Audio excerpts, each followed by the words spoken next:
9 days ago, we were strangers. He was just a host, I was just a guest, but now I wonder, was it really Yiannis who invited me? Or was it the universe, drunk on curiosity, matchmaking us like it was a bored Greek god with nothing better to do? Back then, I was staying with Maria, a fiery, generous Cretan woman who'd opened her home to me for 2 weeks. It felt like time for a change, though.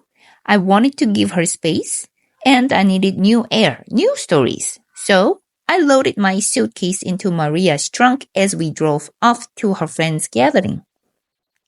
I had no idea where I would sleep that night. Maybe a hostel, maybe by the beach, or perhaps back at Maria's again. Definitely not Yanni's place. But that's the thing about Greece and about life when you trust it.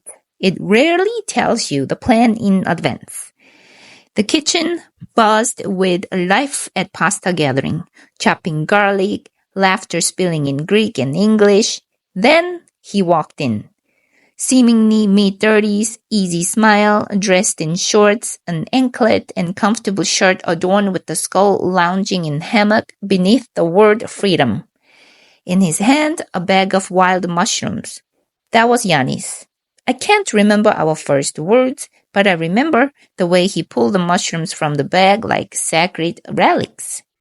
I got this from 1,500 meters above sea level, he said. I wasn't sure if they were edible or enchanted, but his quiet confidence somehow made it fine. Soon we were chopping mushrooms side by side.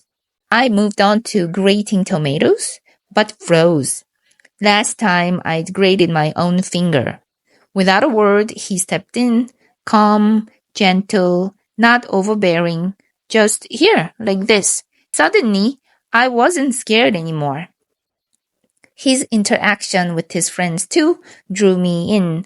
They teased with affection, a playful banter that spoke of deep bonds. He carried a distinct aura, a blend of humor, quick wit, love for nature, and an inherent friendliness. I felt comfortable instantly. Later, over steaming plates of spaghetti and cold beers, amidst the warmth of conversation, I learned that Yiannis and his friend Kostas, who were sitting next to him, they were both navigating the raw landscape of heartbreak. Their girlfriends left them recently, and Yiannis, I discovered, was in therapy. And his counselor had suggested hosting his home to combat loneliness. He'd recently tried it for the first time, and to their surprise, rather liked it. A tiny spark ignited within me when I heard this. I looked at him. I said, "Well, I'm actually a traveler looking for a new place to stay. Can you host me?" "Yes," they both echoed. "Whose home, though?" Hours earlier, I was a nomad, not sure if I would end up sleeping at the beach, uncertain where my next bed.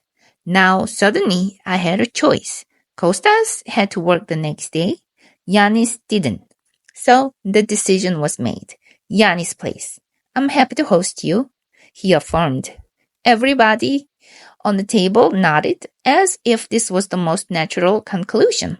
Maria, who knew Yiannis for years, showed no hesitation. She would have intervened if there were any shadow of danger. Instead, she simply smiled. "His house is really pretty." Maria, you see, is no ordinary soul. She's the woman who takes homeless strangers to hospitals, pays for their hostel, helps them rebuild their lives.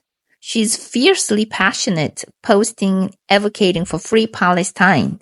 So, her lack of fear, her unwavering ease, was all the assurance I needed. So, into his ancient car, I went 9 days ago. I walked into his home. 9 days later, I'm still here. We were returning back from the town square from some big event. As Yiannis unlocked the blue wooden door, I didn't know what to expect as we stepped inside. Part of me wondered, would we, bang tonight? But I already knew the answer. Probably not. Not after yesterday. Not after I had offered my heart in a careful sentence. If your heart ever feels ready for a relationship, just know that I am available. But his answer was gentle no. He is still healing. Every time he talks about the heartbreak, something stirs in me. This wild urge to say, let me be the one who doesn't break your heart. It's a primal impulse to offer solace, to lighten his burden. Who wouldn't be cheered by the knowledge that they are desired? But the truth, this confession wasn't just for him. It was for me, the woman I am becoming, the one rewriting her own script. Weeks ago, a neuroscientist video had struck me like a lightning bolt. Whatever words follow, men are, define your love life. Curious, I had whispered the phrase aloud. Men are. I waited, listened, and then came the ugly echo. Liars, cheaters, betrayers. The words so deeply ingrained shocked me.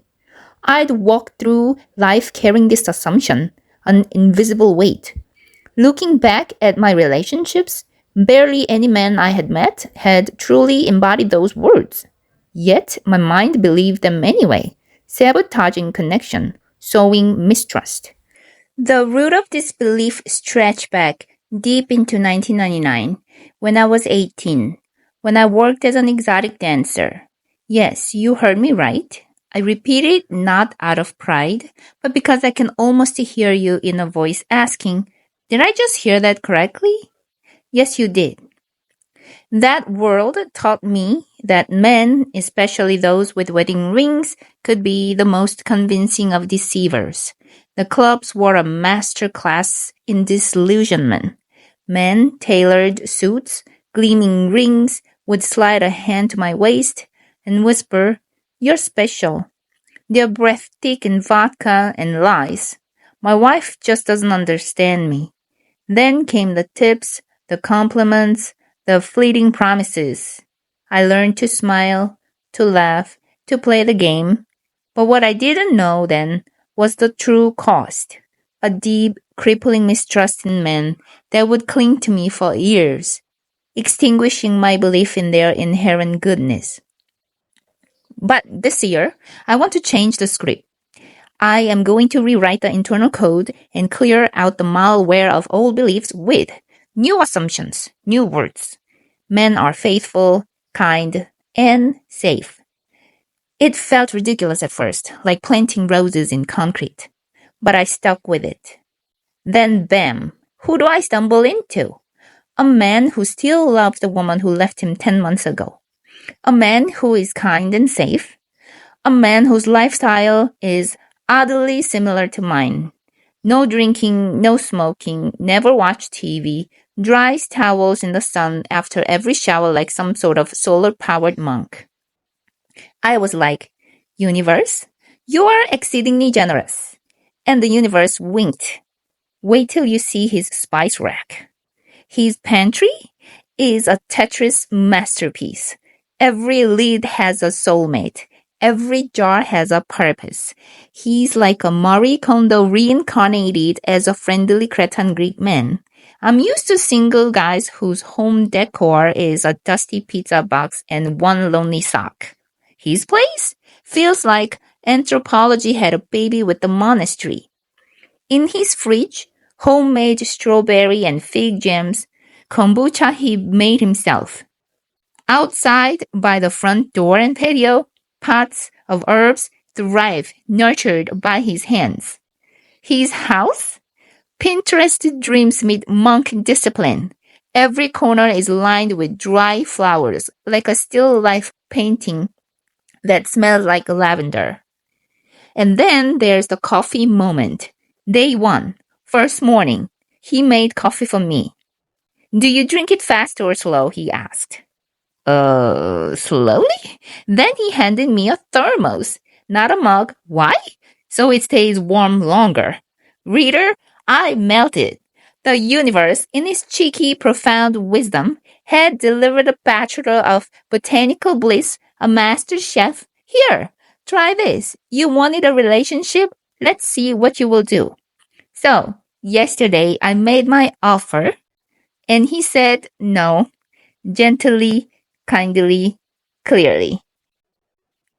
The old me, the woman with zero self-worth, would have heard those words like, I am not enough, I'm not lovable, and spiraled. But now I hear them as a postponed possibility, a little glimpse, a tiny taste of the kind of future partner I deserved. So, I would not let myself melt into his warmth in his bed, not when that kind of closeness could tangle hearts in confusing ways. So when Yiannis opened the door, I went straight toward the couch and instantly wrapped myself in a blanket like a burrito. I took off my shoes, pulled my knees to my chest, and practically disappeared under the blanket. I could hear Yiannis moving around, faint clinks from the kitchen, footsteps downstairs, then I heard the shower start. And somewhere between the sound of the running water and the stillness of the couch, sleep snuck in. Hours later, bird song, my only clock, drew me from slumber. Cretan sunlight, leaf dappled and alive, streamed through the windows, painting the silent room. Warm rugs, verdant paints, instruments hushed, the fireplace dreaming of winter fires. 9 days in this vibrant haven, 2 years free from boss, office, clock. This quiet, wild freedom is simply my norm. The house was still. Yiannis was probably likely asleep.